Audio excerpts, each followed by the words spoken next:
But you know, was the next one that kind of The broke the mold jazziest one. of Pixar films just being, except for the Toy Story films, just being okay. Yeah, You know what broke proved that? they could That do you know what broke that good, cycle there, really kind folks? badass classics that were not Toy Story. Yes, and can And you it also was, bring hey, here comes the monster. can you bring the mic closer to your That face because was I can't. the ear Okay. destroyer version. Yeah. Can you bring the mic closer to your face because it's getting a little fuzzy Oh, and hard yes. to hear. Yeah, Ah, there we go. indubitably. Gracious. In Hope you can hear better there, oh folks. oh Yeah. yes yes we Here comes the monster.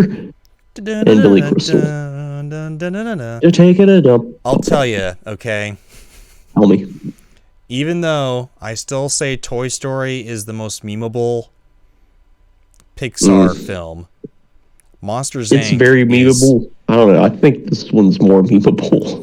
Monsters Inc. is very It's close. It's They very, could be tied with each other even. they might, that you know, close. but this one is like specifically made to be a comedy, whereas that one was just kind of maybe not necessarily supposed to be a comedy, but this one is But- like fully a comedy. Okay, they hired like I don't know. They hired a lot of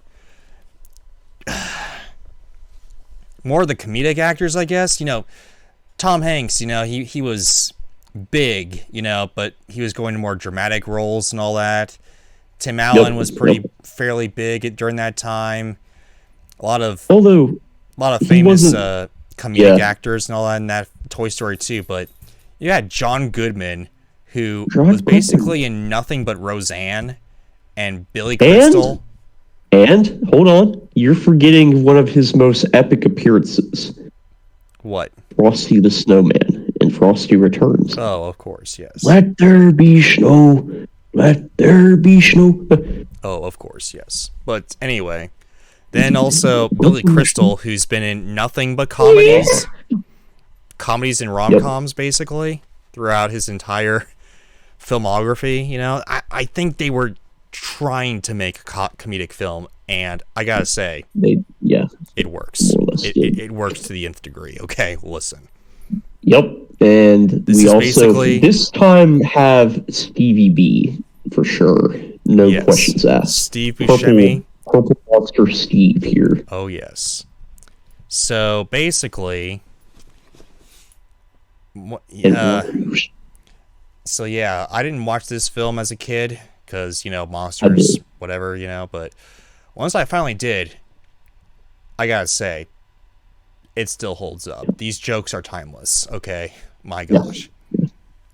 Even though it was released in 2001, or no, 2000 or 2001, I don't remember, something like that. Around there, yeah, correct. I keep on forgetting if the Oscars for Best Animated Feature, the first one was 2001 or 2002. I can't remember. But anyway, they released Monsters Inc. They released Monsters Inc. and I didn't watch it until like I was 15 or something. And I watched it and I was like, dead ass. It's good. Even though it was released in 2001 or whatever, it's still, the jokes still hold up. Okay. They do, yeah, for sure. Plus, they had fun with, you know, just going crazy with designs and all that for the monsters, you know, that type of thing. Oh yeah, It's basically at some points it gets to like Looney Tunes level of just absurd humor. Yeah, it kind of does, yeah. In all the best ways, okay? No bad ways, all the best ways. And I gotta say, if you thought Toy Story was memeable, and I still say that's the most memeable one, but Monsters Inc. Here we go. That's real. I mean, it's real close. They're neck and neck, okay? Yeah, for sure. You and me and you, both of us together. Mike Wazowski. Oh yeah. Wazowski. Crunch. Oh, Yeah. and probably And the one Christian character Grigman. that apparently Skits Oh loves yeah. more than life Oh itself, yeah. apparently. I gotta say it. Mr. Warus. Yes, and Oh man. the old woman, the old monster woman, Rose. Mr. Wazowski. Mike Wazowski. No paperwork. You don't have your paperwork done, Mike Wazowski. Mr. I'd love to Wazowski, you do must do reaction. your paperwork. Because we all have that, you know. Yeah, We all I mean, have that HR person, you know, that type of thing. But yeah, it is just amazement. Amazement in a nutshell. And on top of rest in everything, peace to at the Warus. very Yeah. end, you get that little heart. You get that nice, just heartfelt thing at the end there, where That's true. True. Sully, The truth. who's the blue guy, he may not see Yeah. the little girl Boo again, and it's just like, oh, classic. Anyway, Yeah. though, Feels good. Yeah. son, Water douche is lit. your Yeah. experience with Yeah. monsters. Well, I watched this one as a child. Not right when it came out, but Oh. it was a few years after it came out, I think. I was like 4 or 5, I think. Somewhere around there. I remember this was like the first time I ever went to Orlando, Florida. Yes, so I definitely was either 4 or 5 years old and watched it. Yeah, it was it was good, and then you know, in the comedic effort of hiding the evidence, you know, Sully's trying to flush the toys down the toilet bowl.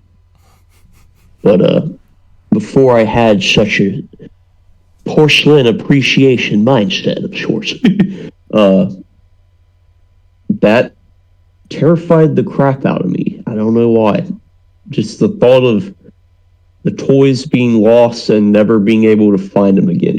I think it also reminded me of this time that I dropped something down a vent in the house. You know, like for your heat and air conditioning in your house. I dropped something down the vent and couldn't get it again. And it was something about the gone and you can't get it back factor that just that did not sit well with me. And Yeah, that was me with for balloons years, that were flying away. Yeah. You know? yeah, same thing. It's the same concept basically. Yeah, I get you. Yeah, it I don't know why it bugged me, and I never wanted to see that movie again for years. And then I gave it another chance and you warmed up witnessed to it the more. the noose of water, if you will. Now, this is before I was a Water Noose fan.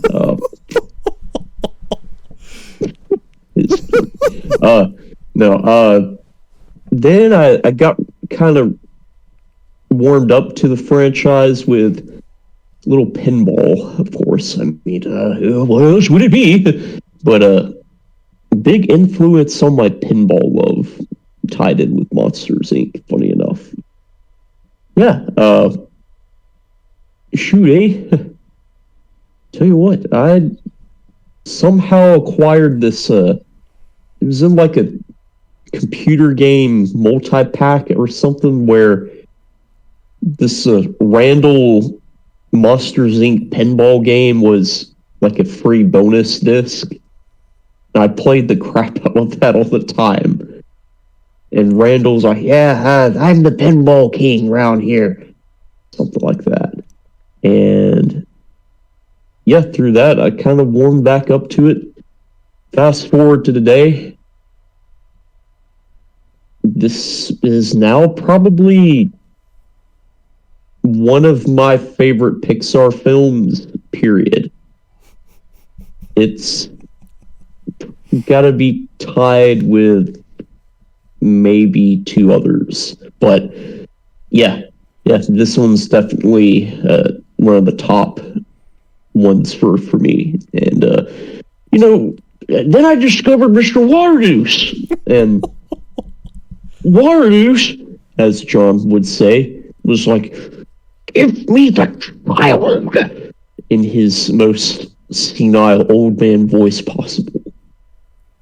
And just every time Waternoose appears, it's just like, yes, because he's just so outlandish. All his tentacles and his like hundreds of eyes. Those aren't tentacles, those are legs. Well, yeah, but he's like the octopus kind of thing. They're like he's a tentacle spider. legs. Oh, That's okay. why he has multiple legs. You don't know? You're right. Son. Yep, Spoder Noose. Yep, there you go. Precious. That is correct. Son. He just had more of that like purple octopus color. Maybe that's what I was thinking of. But and water and Waternoose. Maritime keywords there. Water. The water in the ocean. Noose, where you tie the noose and throw it around the post on the dock so the boat doesn't float away. Waternoose. There you go. Quite. Too bad he went to jail/prison. Well, jail, then probably prison if he got convicted. Well, if we ever get a proper Monsters Inc. 3, if you will, hopefully better than 2. He could come out. He could, he could break free. So you never know. That would be cool. They would have to unfortunately get another voice actor. That is unfortunate. Yes. Hence why we don't hear his voice in Monsters University. Probably. We do see him though at the very, very end. We haven't gotten there yet. So yeah, son, why don't you take it away with the synopsis? Yeah. So, again, you can keep this short if you want to. I'll try. Let's see. We start with good opening. And while he does that, kind folks, since I already know, I'm going to get some water. So, son, just keep on talking and take it away. Yeah, shoot, eh? So while Slam gets water and the Sackbuster chills with his waffle, I'm going to tell you about Monsters Incorporated. So, we start with the opening song. It's great. It's a meme in itself, for sure. Beautiful opening, enough said. Mike and Sully are living in their like townhouse or apartment or something. I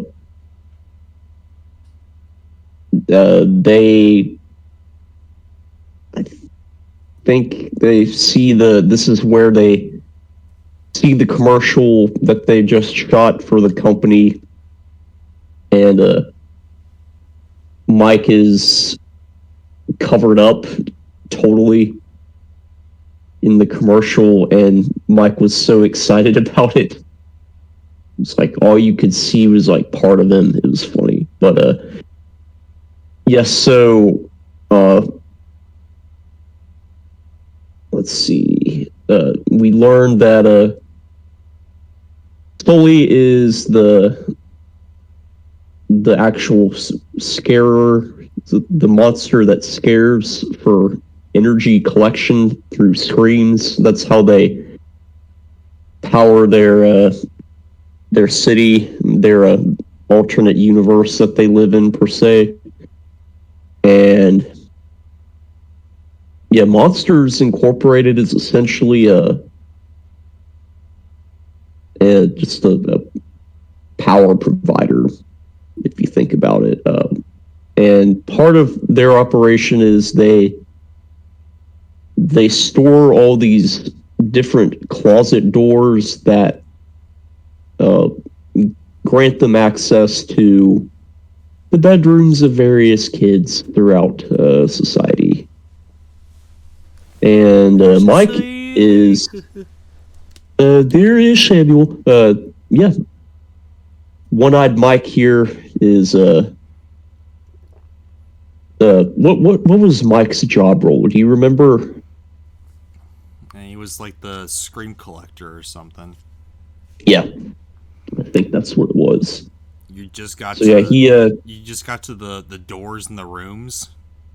He did like the administrative side of the scream collection, and he would make sure like the actual canister got filled. Yeah, you just got to that point.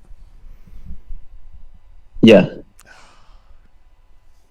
Let's see. Well, I'll sum it up faster. Go for it. So they do the rooms. They have a thing with Randall and all that, and then all right. So Waternoose. Indeed, Waternoose. Gives. I guess Sully, breaks the record and all that, and Waternoose is all like, yeah, doing all that type of thing. Hey, you're great. You're just a great monster. You're a great monster, Sullivan. Means be sure that Mr. Waternoose, Sullivan.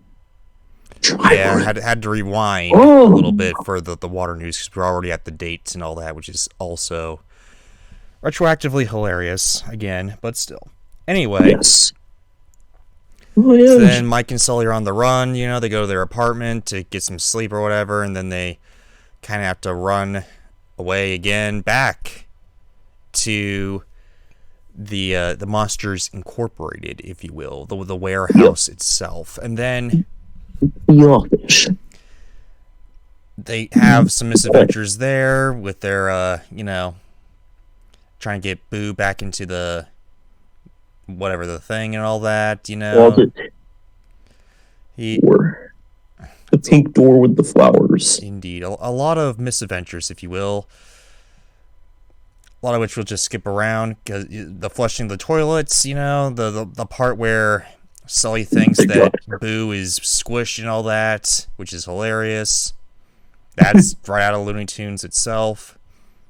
And all that type of stuff. But anyway, we find out that Waternoose himself is using Randall to get kids and literally suck the scares out of these kids. He hasn't done it yet, but he's about to. That is correct. And apparently, so they get banished because they found out, and they brought the kid in. They brought the kid. So Waternoose has the kid. He does. And Sully and Mike get exiled to Antarctica or the Himalayas because the Yeti says, "Welcome to the Himalayas." He does. Talks about the snow cone. Talks about the snow cone. It talks about the yellow snow cones, which I gotta say, that was pitch perfect right there. A nice little hit. Indeed. Anyway, so then the Mike and Sully, they reconcile and all that, and they get Boo back. They jump through a bunch of other doors and all that, trying to get Boo back.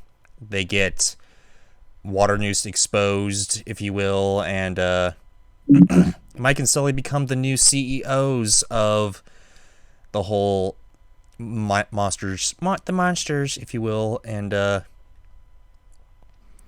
has to go back, but because she knows too much, I guess, they gotta shred her door for personal reasons. I guess they find out that laughter is more of a better thing than screams, so they use laughter instead of screams. So Mike becomes the head monster, the monster, if you will, going into the door instead of just collecting the laughs, if you will. Yep. And then, yeah, they reconstruct the door, and Sully sees Boo once more. One more time. At least once more. But anyway, yeah, it is truly an inspirational classic. It is Yes. unapologetically hilarious. Its only goal is to make you laugh, and it does the best it can to the greatest extent possible. Also, it didn't have to, but it threw in some little tear jerkers, which is quite notable for Pixar. And yeah, honestly, this is very high on the list as well. I will also I don't know. For me, it's got to be a 10. For you, it's a 10. I give it a 9.5. Just because, you know, it's not that high up as Toy Story 2, you know, but it's really high up there. Okay, it's in between a 9 and a 10. Okay, let me just be clear here. It's one of the personal favorites, so it gets that extra half. Indeed. For me. I don't know. Maybe I don't like. Maybe the only thing that's kind of holding it back for me, I guess, is that I don't know. It just seemed too short. You know, it just seemed like it under. There's a lot of films that there's a lot of films that overstay their welcome. This film just seems like it kind of sort of understated. Maybe just I don't know. I just want to see more of this world. You know, I want to see more of this comedic style and all that. But you know, whatever. Yeah. Maybe that's the whole trick. They want you to want more and all that, which is good. Leave you wanting more, but still, I don't know. Anyway, some of the best. If you want to talk about milking the franchise, this film of all the Pixar movies has by far and large some of the most epic, so bad it's good video game adaptations, and there's multiple titles. I'm talking different games that came out around the same time for different consoles. Yeah, and there's a few other things that are also made from this franchise. We will be talking about its prequel later, but there's also I was definitely not talking about that. What? Definitely wasn't referring to that or the other thing. But I know. You're talking about the games, but I'm talking about, milking this franchise and all that. Speaking of that, we'll talk about the prequel later, but they also made a sequel series, Monsters at Work. Yeah. Pixar's first series. And no, not in quotes. Close. It's their actual first. No, so close. Not in quotes. I said so close. So close. I'm not reviewing the show. I'm just saying. Oh, okay. Little side tangent here. I'm not talking about the show. We'll be here again. Be here forever. True. But they just, I get it. John Goodman and Billy Crystal, I guess they're expensive or whatever. But yeah, the fact that they had to pretty accurate, I thought. It was, but Mike and Sully are side characters in this show. And true. Well, that kind of makes sense. The main characters are characters that we haven't seen before, and I was so disappointed. And plus, it's not even that funny. Some good ones. There were some good ones. Some of them were great, and then a lot of them were. That's what I was saying with the so close. They almost hit it, but not quite. And funny you say that. The games also had different voice actors. Probably for the same reason. Yeah. But, yeah. But there is one episode that's probably the best one where Mike and Sully go to like a monster ball game, basically baseball, and it's mostly Mike and Sully for the entire episode, and that's why I love it so much, because Mike and Sully. You got Head of the Mustard. Yeah, hi. Yeah, it's not these crappy other monsters, you know. I don't care about them. Yeah. Apparently, they're getting a Shame. season 2 for that show, which Oh, really? I Fingers crossed. I don't know about that, but I don't know. Bring if back that's the Waterdeep. I don't know Anyone if that's good? necessarily true or not. Bring back Well, the douche. Hopefully, Please. bring back the news. I hope they bring back the news. I hope they Please, bring back It would be the original awesome. Monsters at Work. Get Mike and Sully back, please, for, more than a cameo in all these episodes, please. I mean, come Yeah. on now, kind Even folks. if it's the video game voice actors, because they did a good enough of a job that I actually thought it was Goodman and Crystal. Yeah, And then I was surprised, like, oh, it's someone else. indeed, and also bring That's the mic impressive. closer to your face, because Ah, it's getting fuzzy. sorry. Thank you. There you go. Very nice. But anyway, yeah, 9.5 out of 10. Hilarious. Yeah, I don't a know. good one. Maybe I With a would good just bit. like a little bit more A little the more. soppy stuff, or a little bit more of the movie too. I don't know. Anyway,